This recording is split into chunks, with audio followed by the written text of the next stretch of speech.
খাইলে মা তোমার বারবার কইতো কিরে পেটটা দি পিঠের লগে লাইগা রইছে। এখন মা কবরে 2-3 বেলা না খাইলে কেউ তোমার একবার জিজ্ঞাসা করে না। এ সন্তান, তোমার মায়ের মতো আপন তোমার দুনিয়াতে কেউ নাই। তোমার আব্বাকে তোমার দমক দিয়া বাড়িতে নিয়ে যাইতো, কোন অন্যায় করলে বাপ বারবার ডাক দিত। তোমার কাছে মনে হইতো বাপ মনে হয় কানের কাছে ঘ্যান ঘ্যান করে। সন্তান রে,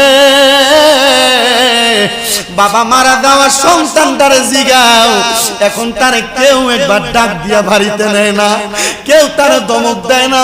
এখন তার কাছে তার জীবনটা জীবন মনে হয় না। এই সন্তান, তোমার বাপ মা তোমারে বড় কষ্ট করে মানুষ করছে।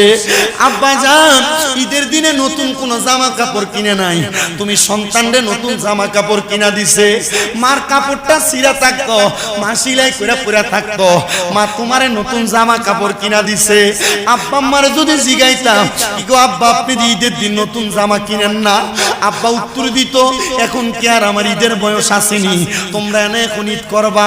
আব্বা পুরান পাঞ্জাবিটার আয়রন করে পড়তো, আব্বার কাছে যে টাকা নাই ফুতে আব্বারে আব্বা ফুতেরে বলতো না।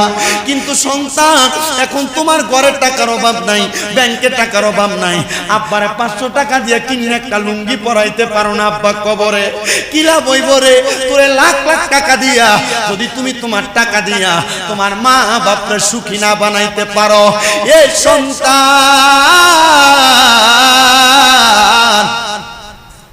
এ আমার কাটার বাবারা, তোমার মা তোমার কাপড় রাস্তার ভিতরে বাইন্দা 10-20 টাকা রাইখা দিয়া দিছে।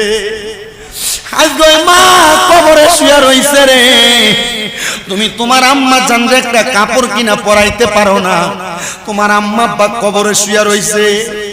অনেকেরই তো প্রশ্ন, হুজুর মা বাপ যে মইরা গেছে গো, আমি আমার মা বাবার জন্য কোনো কিছু করতে পারবো নি, আমার মা বাপ মারা যাওয়ার পরে আমি সন্তানের কোনো দায়িত্ব আসেনি।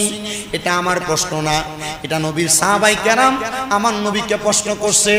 বনি ইসরাইলের বনু কুরাইশের একজন লোক আইসা আমার নবীরে প্রশ্ন করে, ইয়া রাসূলুল্লাহ হাল বাকিয়া মিন বিররি আবওয়াইয়া শাইউন আবার রুহুমা বিহি বাদা মাউতিহিমা। ইয়া রাসূলুল্লাহ, আমাদের মা বাবা মারা যাওয়ার পরে কোনো দায়িত্ব আছে কিনা? সাহাবায়ে কেরাম আমার নবীরে প্রশ্ন করে।